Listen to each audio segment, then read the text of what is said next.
Welcome to Transform Now, the podcast brought to you by SS&C Blue Prism.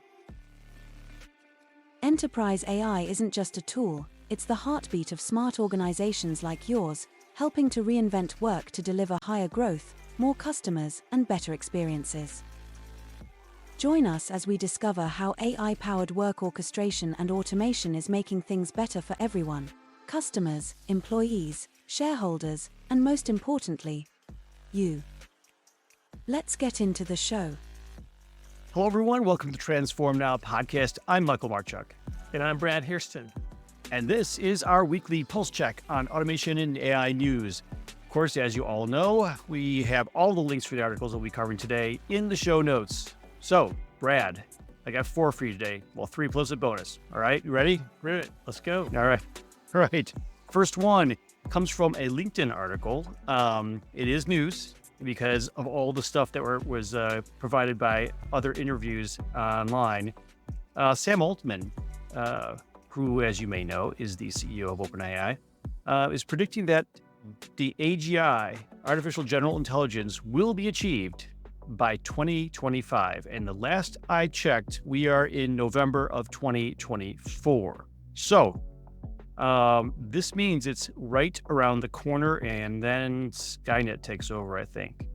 At least that's what the narrative we're led to believe is. So tell me your thoughts on this article. So supposedly we're at level 2 of AGI. There's 5 levels. Is that kind of like DEF CON? Yeah, it's like DEF CON 4 or whatever. We're at level 2, and this is according to OpenAI.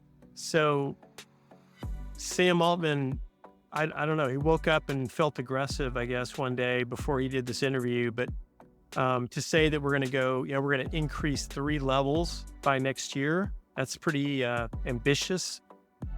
But it's not totally out of the realm of possibility when you think about just the pace of innovation. And they've been playing with this new Orion O1 model that has this higher level of reasoning, and I guess the article says they're making so much progress with that they really feel like this kind of drastic leap is possible. They've also added a team to focus on data labeling, which is the biggest hurdle for models of this size and scope. Just getting the right amount of data and getting it labeled and what have you, it can hold up any project in this space. So the combination of those things have led Altman to take this very optimistic position. I'm not terribly shocked by it. I think whether it happens next year or it takes a little bit more time, we've just every day we're surprised by something new that comes along and how fast this technology is evolving. So I'm not too shocked by it, and I guess I'm also somewhat comforted by a podcast interview that I did with this professor from SMU, Dr. Robert Hunt, and he made a great point in that podcast, which is we tend to measure everything, including humans, by the level of intelligence they have. But really, intelligence is not what makes us human. It is something that we care about and we measure and all that, but it's not what makes us human. There are many, many other qualities that make us human. So even if machines are going to reach and probably exceed our level of intelligence, that doesn't mean, humans are obsolete and humanity goes away. We still have a lot to offer, and there's qualities we have that are uniquely human that machines will never have, no matter how much intelligence they have. So it is impressive. It's a little daunting, and there's a part of you that can't help but be a little concerned about AI getting to that level so quickly. 2025, who would have thought it would happen that fast? But I think we'll be okay. I'm not worried about mushroom cloud explosions going off on the horizon or Skynet coming into existence. Not quite yet. All right. Well, I'm glad that that's the case. And I'm also glad that intelligence is not the only measure of humanity, because if it was, I'd have to wonder how human I was then. You extrapolate that one out. Of course. Anyway, Yeah. we've got our next one is from Harvard Business Review, talking about the labor market. And the article title is Research: How Gen AI is Already Impacting the Labor Market. And based on some of their research, these are the kind of things that people start pointing to and say, see, we told you, right? Tell us what you think. Yeah, I mean, it's an interesting article. They analyzed 1.4 million job postings, and they took those jobs and they put them into three buckets: the manual jobs, the very automatable jobs like writing and coding and engineering, and then the jobs that relate to image generation, like high, graphic design, that kind of thing. And they looked at these postings from those three buckets and kind of what were the trends they saw. And interestingly, they saw that after the introduction of ChatGPT, there was a 21% decrease in the number of weekly posts in the automation-prone jobs. Writing jobs were affected the most, 30% decrease. I thought about my son, who's a writer. Fortunately, he's a casual writer. He has a day job. He does writing as a hobby. He's not trying to make money with it. Followed by software development, web development, engineering. All of those saw significant decreases. They also noted that the demand in image generating jobs went significantly down. I think 17% down. So that was also impacted. This has intensified competition for the automation-prone job category. They also noticed that. So the average number of bids rose for each job after ChatGPT came out. And then one other thing that was interesting, they found that after ChatGPT's launch, most of the job postings that are out there started having ChatGPT in the description. So it's factoring into the job descriptions. But they also found that the automation-prone jobs have become slightly more complex. So they require a broader number of skills, and the pay is a little bit higher as well, but the skill requirements have gone up. So, take all that together. What does that say? Well, I don't think it's surprising. I think those jobs that are the most automation prone, we would expect those to be going down anyway. I think ChatGPT and Gen AI have had a bigger impact to them. These numbers all validate that. I don't think we can refute that or say that they're not accurate. I think what I'll point to, just to wrap up my thoughts, at the very end, they make a recommendation. This is Harvard Business Review, the authors. They say, for organizations to succeed, they must invest in developing a workforce capable of integrating AI into daily operations. The strategic focus should be on augmenting human potential rather than merely replacing it. I think that's really well said. I know you and I totally agree with that.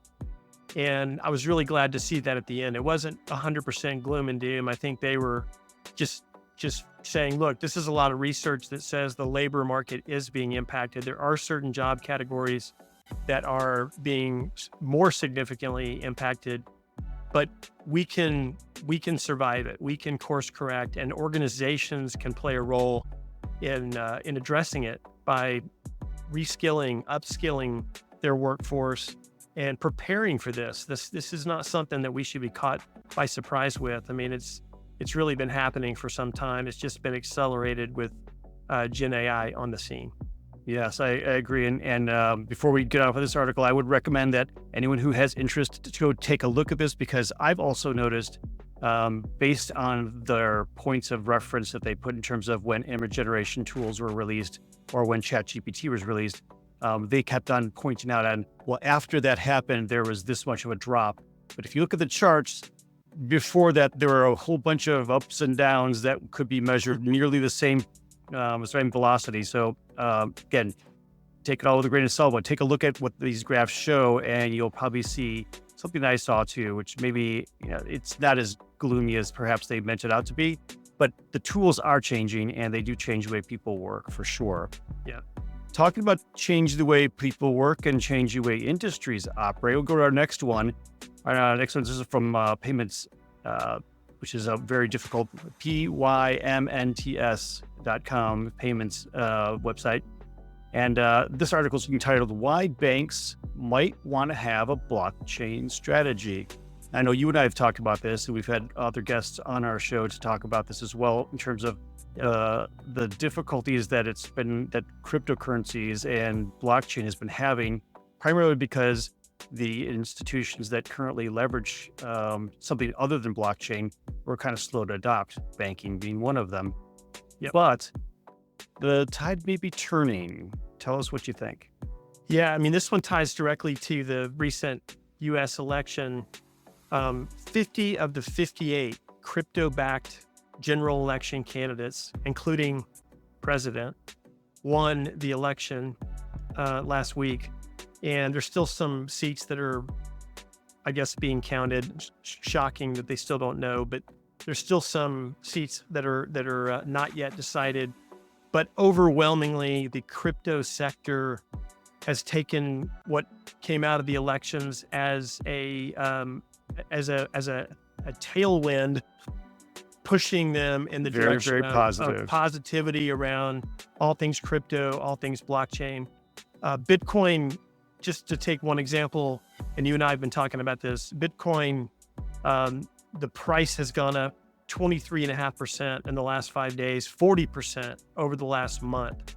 So just one other kind of indicator that maybe this is a bit of a tipping point. Yeah. So the article just really as a point of reference, just even today, it was up over $93,000. So it's definitely, and before the election, it was in the $60-something thousand range. So this has been very substantial in terms of the way that cryptocurrencies have been viewed by those investors and others in the market. Absolutely. So the article is a very timely one. It's asking the question, will this be enough to propel the banks to take this seriously and really embrace it? All the banks, especially the big banks, have been somewhat slow and guarded on how quickly they've adopted blockchain, although there were two things cited in the article. UBS announced that they had created and piloted a digital cash product that they just released. It's a blockchain-based payment solution. And JP Morgan also came out just last week and announced a significant enhancement to its own blockchain platform. So no doubt they were doing that in response to what's been happening in the market. So, studies have been done. Payments, this news source that we're looking at, they did a study to show that, in their opinion, this is, if you decentralize finance using blockchain and other technologies like this, you could reduce transaction costs by up to 80%. And the studies have been done well beyond that to demonstrate some of the benefits of going with a blockchain distributed ledger technology, reducing fraud, increasing transparency, things like that. But all that's for naught if all the big players don't join the party and get on board. Will this be enough to finally push them in that direction? We'll have to watch and see. It sounds like it's a tipping point, just based on some of the big boys and what they're doing right now. Yeah, I hope so. I think there's a lot of efficiencies to be gained from it, and it's the kind of thing where everybody has to play for it to get the real value. If it's only 10 banks, it's not going to do any good. It's got to be, it's got to be the majority of the market. If it's the top 10 banks globally, maybe all the rest will fall in line. Yeah, exactly. Well, our final bonus for the day is it's based on a short YouTube video that I stumbled across on a couple of guys who are doing some interesting work with their own chip making for building out what we consider the next Raspberry Pi. So if you're not familiar with this, Raspberry Pi is sort of a maker's kind of computer where for a lot of folks, it's very easy to build software to support different types of interactions with visual and or other types of activities for makers to create little robots, their 3D printing machines, a bunch of other things, integrating the software with this very small computer that was very inexpensive, like around $35 US, and also very easy to work with. So This has been around for quite a while now. Well, this video purports this pair of guys who are kind of doing this in their, I want to say in their garage, just in probably look like a little house, just doing it in the back room. They're coming up with something that integrates all these LLMs that we've been seeing in news into a very, very small maker-like package, like a Raspberry Pi, allowing something with the power of ChatGPT 3.5 that was released a couple of years ago, but still something with that kind of power to be put into a chip that's powered by something as small as a battery. So I know we're seeing a lot of this now. What are your thoughts? This is fascinating. So it's a plug and play AI model that doesn't require the internet or a subscription. It's on a very, very small chip that stores 3 billion parameters of data. That's the same as the Apple Intelligence. And it only consumes 5 watts as well. So it's not a energy hog by any means. And they say in this video that it has essentially around 100 IQ. So this is, and Michael, you've done podcasts on AI at the edge, or automation at the edge. This is AI on edge. So this is an AI on edge solution that really could be huge to developers who are trying to bring something to life, and they need a local model, and they really don't want to use one of the big subscription providers. They want something that's a small language model, but it's fairly self-sufficient. This is about as self-sufficient as you get, not having to be on the internet. So I loved one of the quotes on the video. One of the developers of this said, "This was not even possible 2 months ago." Right. So things are improving so fast that something happened and it gave them the ability to make this, this a reality. So that's pretty incredible. Now, here's the big caveat. So I checked out these two guys. I went and researched and found a link to them. I think they're with a company that's based in China. Yeah. So that raises a lot of questions. Is the U.S. what's on that model? Yeah, is the U.S. going to allow standalone LLMs from China to power millions of devices in the U.S.? That might get a little bit of attention from the federal government. What do you? So I look at quite the other way. So taking it from the other perspective, we have a very low-funded team who are able to create this in their back room. If you have even a little bit of funding now, some VC backing in San Francisco, doing the same type of thing, you may have the ability to take something that's an open source model from Meta or whatnot and do something similar, where you're able to to put something even more powerful or more open source and transparent into a similar type of package. It really opens up some interesting ideas. I mean, okay, let's just put it this way. Can you imagine your Roomba, where you could just tell your Roomba to go vacuum the kitchen because we dropped something, or it would recognize it based on some multimodal magic? Really interesting stuff comes out of that. And lots of people, I think, who are in this maker's field, it helps open up their creativity of some new possibilities. Yeah, you're right. I mean, even if their particular product doesn't make it, over here, they've opened the door to a whole different level of innovation around how these models are managed and stored, and can be so compartmentalized. This is really fascinating. I thought the video was really, really interesting. And I'm glad you added it to the pulse check agenda. Sometimes the bonuses work out, don't they? All right, well, that's all we got for this episode. Thank you for joining us today. If you haven't liked and subscribed and all that stuff, please do that now. We want to make sure we get our great content out to you as soon as it is ready. Every week we have a new guest we bring on our show to help provide you with some new insights into what's coming up in the world of enterprise AI. So with that, we'll see you next time. Thank you for listening to Transform Now, the podcast from SS&C Blue Prism. You can find all of our episodes on your favorite podcast channel, as well as YouTube. To stay on top of the hottest topics in the world of enterprise AI, subscribe now.